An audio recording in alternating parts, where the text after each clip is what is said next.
일하시면서 정말 많은 사람들을 만나시잖아요. 가끔 보면 우리가 무례한 사람을 만날 때가 있어요. 이런 경험이 좀 있으세요? 많죠. 저도 이제 그런 거 많이 당하죠. 아우 얼굴이 크네. 아니 왜 이렇게 방송보다 훨씬 피곤해 보여? 들었을 때 기분 좋지 않은 말들을 재석이도 되게 말라 보이잖아요. 근데 재석이도 그 이야기를 듣기 싫어해요. 근데 그 얘기를 해도 웃어요. 내가 말씀드린 건 나를 잘 모르는 사람이야. 그 사람이 나를 평가하는 건 전혀 기분 나빠하지 않으셔도 된다. 또 하나는 이것도 재석이한테 배운 건데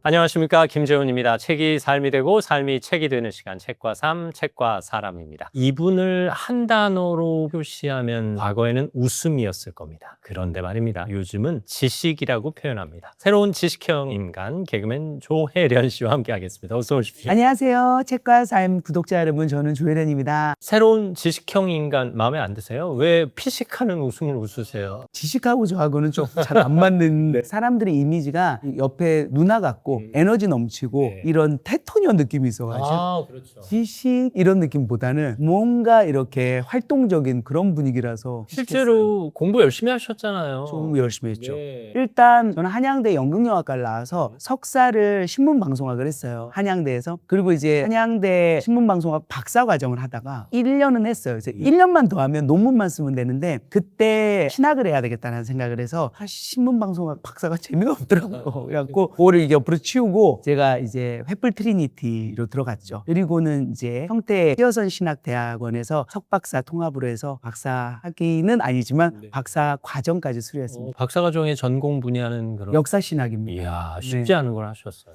아니, 그렇게 바쁜 분이 언제 공부하고 언제 책 쓰고 언제 글 쓰고 그래요? 일단 옛날에는 막 이런 것도 하고 네. 진짜 바쁘게 살았거든요. 그거는 제가 꽉 채워지지 못했던 것 같아요. 근데 지금은 자고 일어나면 딱 책상에 앉아서 성경을 읽고 매일 영어를 또 공부도 하기도 하고 일본어 이미 잘 하시잖아요. 일본어하고 중국어는 그런데 네. 전 세계가 이제 쓰는 언어는 영어라서 그래서 그렇게 두 가지를 하니까 나머지 시간은 남편이랑 탁구도 치고 그다음에 이제 몸을 위해서 운동도 좀 하고 그 외에는 안 해요. 아니, 그 외에 예능하고 강의하고 강연하고 노래하고 결혼식 축가 다니고 네, 이 얘기 일도 좀 있어요. 많아요. 근데 그거는 그 일이잖아요. 일은 있으면 너무 좋잖아요. 일은 또 누구나 하루에 8시간은 해야 된다. 이런 그러니까 생각이 일할 때 너무 행복하거든요. 맞아요. 일은 일대로 열심히 하고 여가 시간을 통해서 공부도 하고 책도 읽고 글도 쓴다. 제가 공부하고 책 쓰는 시간이 여가 시간이에요. 일하시면서 정말 많은 사람들을 만나시잖아요. 가끔 보면 우리가 무례한 사람을 만날 때가 있어요. 말 한마디를 하더라도 기분 나쁘게 하는 사람이 있을 수 있고 예기치 못한 행동을 갑자기 하고 자리를 일어날 때도 있고 또 일을 하다 보면 일에 치우쳐서 사람과의 관계를 소홀히 하시는 분들도 만날 때가 있고 이런 경험이 좀 있으세요? 많죠. 많죠. 그런 분들을 보면 어떻게 대하는 게 정답일까요? 일단 옛날 조혜련이었으면 바로 지적 그 자리에서 바로 그게 되게 시원했고 그래야 되는 줄 알았어요. 정의에 불타서 나는 그런 거는 옳지 않아 라고 생각을 했어요. 그리고 그 사람을 그 자리에서 고쳐줘야 그 사람을 위한 일이다라고 생각하신 거죠. 근데 그걸 안 해요. 왜냐면 돌아보면 만난 지 얼마 안 됐어. 근데 내가 어떤 버릇이 있어요. 안 좋은 게 있어. 그거를 나를 잘 모르는 사람이 지적질을 하면 나조차도 기분이 나쁠 것 같아요. 내가 잘못된 거는 알지만 네가 뭔데? 라는 생각을 할 것 같아. 알게 모르게 예. 그건 시간이 필요하고 그리고 진짜 사랑이 묻어 있어야 관계가 어느 정도 쌓여야 그럼요. 그리고 정말 그 사람을 나를 사랑하고 있구나. 그래서 진심 어린 이야기구나 라고 해도 기분이 나쁜 거예요. 예를 들어 제 방송 선배 중에서 여러 가지 내가 들었을 때 불편한 것들이 있을 거 아니에요. 그런 것들을 들을 때 저도 기쁘진 않거든요. 근데 나를 정말 위한 일이라면 생각해보고 바꿔요. 근데 그게 시간이 걸려요. 심지어 남편이 나한테 계속 잔소리를 하는 것도 어떤 데는 내가 듣기 싫어하는데 날 사랑하는 사람이 근데 나를 잘 모르는 사람인데 매너가 안 좋아. 태도가 별로야. 근데 그것을 그 자리에서 지적하는 것은 그거는 좋은 방법은 아닌 것 같아요. 기분 나쁘고 고치지 않을 확률이 커요. 그리고 이제 또 어떤 방법이 있냐면 피하게 되는 것 같아요.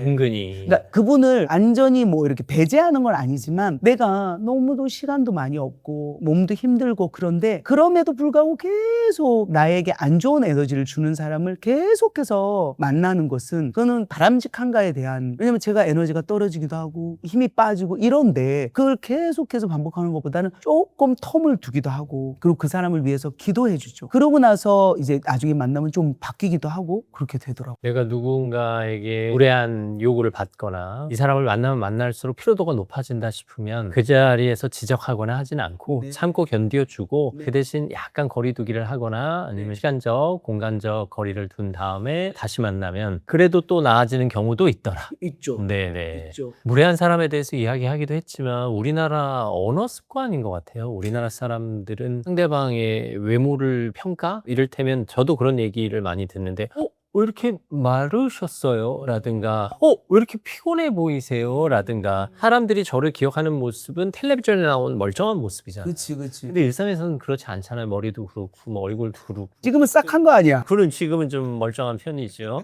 그러니까 이 사람 피곤한가 보다라고 생각하는 거예요. 그렇다고 이렇게 피곤해 보이세요? 그리고 이렇게 마르셨어요? 이런 얘기 들으면 왠지 좀 네 하게 돼요. 근데 처음 보는 사람이 그런 것은요 의미가 없어요.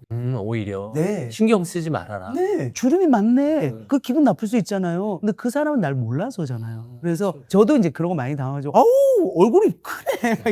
얼굴 안 크신데 왜? 그리고 아니 왜 이렇게 방송보다 훨씬 피곤해 보여? 그런 얘기는 연예인들은 가끔 들을 거예요. 아 들어요. 들고 들었을 때 기분 좋지 않은 말들을 그분은 그래도 신경 써서 한다고 하는데 그렇게 또 이제 또 지방으로 가면은 지방의 스타일들이 다이렉트가 많잖아. 그 지역 문화에 그렇지. 그거는 진짜가 아니거든. 네. 경상도 같은 경우는 먹자, 자자, 아는 뭐 이게 살아간다는 표현이거든. 근데 이제 처음 만나는 사람들이 많기 때문에 그 사람들이 하는 이야기를 예를 들어 저한테 얘기해 왜 이렇게 피곤해 보여요? 오늘 왜 이렇게 피곤해 보이세요? 열심히 살았어. 아, 오늘도 열심히 할게요. 이렇게. 긍정적인 반사. 그러니까는 그분이 이야기하는 것에 대해서 기분 나빠하지 않는 거죠. 마음에 담지 않는 거예요. 왜냐하면 그분은 저를 잘 모르니까요. 지금 이게 피곤하거든요, 사실. 그래서 열심히 살아서 그래요. 하지만 오늘도 파이팅 하도록 하겠습니다. 거기엔 토를 달 수가 없고. 그 사람이 악의를 갖고 말하는 건 아니니까. 예를 들어 재석이도 되게 말라 보이잖아요. 만나보셨지? 근데 재석이도 그 이야기를 듣기 싫어해요. 왜냐면 걔는 매일 운동하거든. 그러니까 몸은 탄탄하시죠. 단단한데 이제 얼굴이 이렇게 이제 빠졌잖아요. 근데 그 얘기를 해도 걔가 나한테 그런 얘기 하지 마 이런 얘기 안 해요. 그러니까 웃어요. 좋지 않은 웃음이긴 하지. 네. 아이 누나, 네. 아이 누나, 에이 누나 이래요. 경실언니가 왜 이렇게 말랐냐고 했던 것 같아 그때. 근데도 에이 누나 이래요. 그래서 나는 절대 말랐다고 얘기 안 해.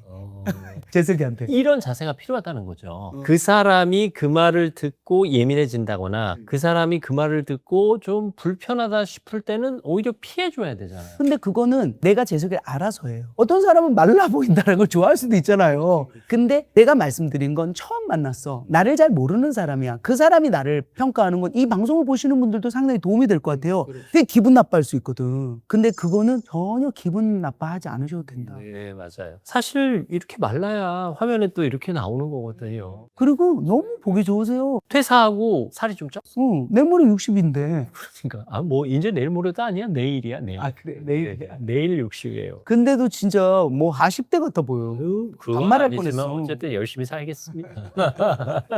인간관계에 원칙 같은 게 있으세요?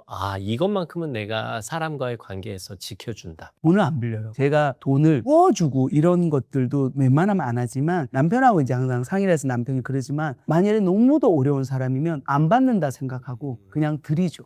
대신에 저희는 돈을 빌리지 않아요. 은행에선 빌릴 수가 있겠지. 뭐 사업체로 해서. 그래서 저에게 많은 DM이 올 때 구구절절 조혜련 씨 팬인데 결국은 빌려달라는 거야. 이제는 그거에 동하지 않아. 너무도 어려운 분들이 많이 있겠지만 누군가에게 모르는 사람한테 그걸 빌리는 것은 그거에 대해서는 조금 생각하는 게 좋지 않을까. 얼마나 절실하면 그렇게까지 하시겠습니까? 많은 그럼에도 불구하고 또 다른 속내가 있지 않을까 하는 생각이 들기도 하고. 그렇기도 하고 기본 자세가 정말 어렵지만 누군가에게 돈을 빌리는 것에 대한 태도는 안 하는 게 좋을 것 같다는 생각. 그리고 또 하나는 이것도 재석이한테 배운 건데 뭐 강호동도 그렇고 남의 얘기를 함부로 옮기지 않는 거. 맞아요. 중요해요. 는 유재석 씨가 또 호동 씨도 그렇고 남의 얘기를 그랬다 더라 카더라 이 얘기를 들어본 적이 없어요. 부정적으로 얘기하는 특히나 강호동하고 저하고 스타킹을 할 때인데 걔도 한참 이제 자기 개발서 막 이런 거 주고받고 티타카 할 때야. 막 주고받을 때도 그때도 이제 인생의 그런 철학 같은 걸 배우잖아요. 요즘에 이제 되게 짤로 도는 게 인생은 성공과 실패가 있지. 틀렸다. 성공과 과정만 있다. 이게 강호동 씨가 얘기한 거고 그다음에 그때 내가 아무 생각 없이 그래갖고 걔가 그랬다잖아. 그랬더니 딱 정색을 하면서 우리가 확인하지 않은 우리가 직접 보지 않은 건 얘기 안 하는 게 좋겠다 이러나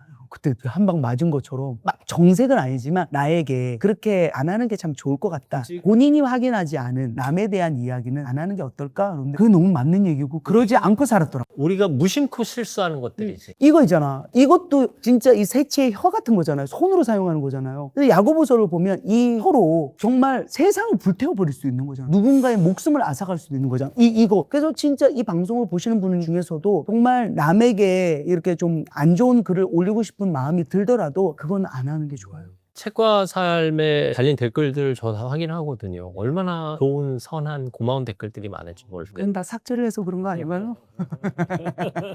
많다고. 비꼬았나? 내가 너무 비꼬았어? 많다.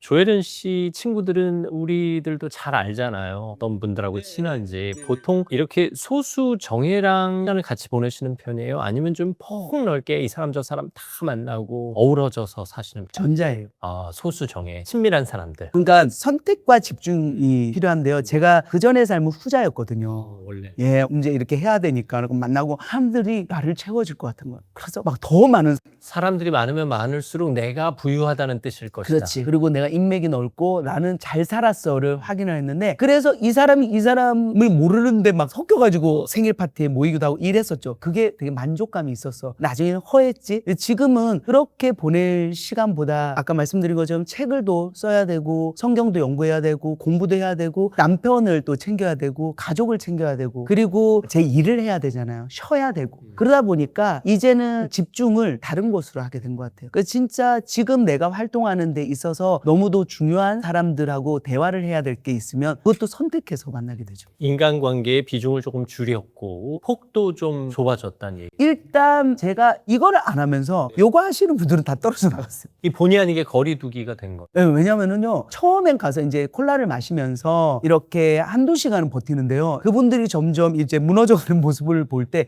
이게 더 이상 제가 그걸 좀 같이 하기가 또 그분이 보기에도 내가 불편할 그쵸, 수 있죠. 나는 맨정신으로 지켜보고. 예, 그래서 이제 식사 어느 정도 하고 하면은 이제 자리를 좀 나오게 된다든지 남을 이렇게 막 뒷담화 이런 걸 안 하더라도 재미있는 이게 대화가 좀 또 이렇게 다르고 하면은 조금 서로가 이렇게 불편할 수 있잖아요. 일단 삶의 태도가 바뀌면서 본의 아니게 거리두기를 네. 그런 음주 현장에서 안 만난다 뿐이지 일상생활에서도 방송활동에선 가깝게 지내시잖아요. 그리고 만일에 그분들이 또 술을 드신다 하더라도 옆에서 보죠. 예. 조금 일찍 다리를 뜬다 뿐이지. 네네. 관계가 멀어진 건 아닙니다.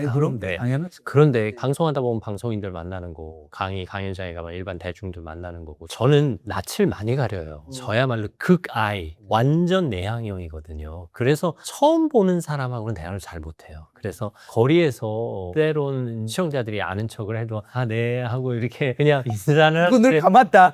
아, 네. 이렇게 감았. 제가 쑥스러운 거야. 스스로 민망한 거예요. 그 사람이 불편한 게 아니라 그렇지. 그러니까 제 스스로 아니 제가 뭐라고 저를 또 이렇게 아는 척을 해주시나. 근거는 우리가 유재석한테 배우면 참 좋을 것 같아요. 재석이는 일단 제가 재석이랑 일을 많이 하잖아요. 대놓고 유라인이라고 이야기를 하거든요. 근데 이제 재석이랑 여러 프로를 나가면 야외를 나간단 말이야. 그럼 지가 하는 해. 아 먼저 그러니까 그 물어봤어 내가. 그냥 안녕하세요. 예 어디 가세요? 예 그걸 들고 가는 거니까 어디 가시나 뭐 이렇게 해. 그 내가 물어봤어 쉬는 시간에. 너 왜 그렇게 하냐? 그랬더니 그분들이 너무 소중하다라는 거. 걔도 MBTI가 I거든요. I죠. 예, 걔도 일 끝나면은 따로 있고 네, 싶고 네. 친한 사람들하고 있고 싶고 그런데 진짜 모르는 사람을 만나더라도 그런 이유가 자기는 국민들을 사랑하는 사람인 거예요. 그러니까 우리는 배워야 돼요. 그래서 제가 재석이한테도 많이 배웠거든요. 근데 이제 사람들이 오해를 하는 거를 저도 느낀 적이 있었어요. 저도 방송에서 막 이러다가 때로는 이제 나도 이제 밥 먹고 싶은데 숟가락 내려놓고 사진 먼저 찍어요 이러면 넣었으면 좋겠는데 그럴 때 약간 그런데 그럴 때 숟가락 내려놔요. 이분 위주로. 그럼요. 사실 그 순간이야. 맞아요.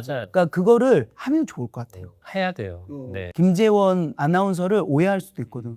그리고 쑥스러 하지 마세요. 아, 민망하잖아요. 사실 뭐 제가 뭐예요. 이렇게 훌륭한 연예인도 아니고 저는 한낱 월급장이었고 이제야 이제 조금 낯선 세상에 와서 부르는 곳에 가서 일하는 근데 건데 월급장이었지만 네. 다른 월급장이하고 다른 게 뭐냐면 공인이잖아요. 많은 사람들이 보는 텔레비전에 나오셨잖아요. 일단 구독자 여러분께 사과를 하고 그동안 거리에서 만났을 때 적극적으로 인사를 드리지 못해서 죄송합니다. 연습 한번 해봐. 내가 이제 길거리에서 만났어. 안녕하세요. 네. 안녕하세요, 어머니. 네. 감을 뻔했다. 눈을 감을 뻔. 그러네. 눈을 먼저 감네. 그러니까, 네. 그거 안 돼. 이거 하지 말고 그냥 바로 보세요. 안녕하세요, 어머니.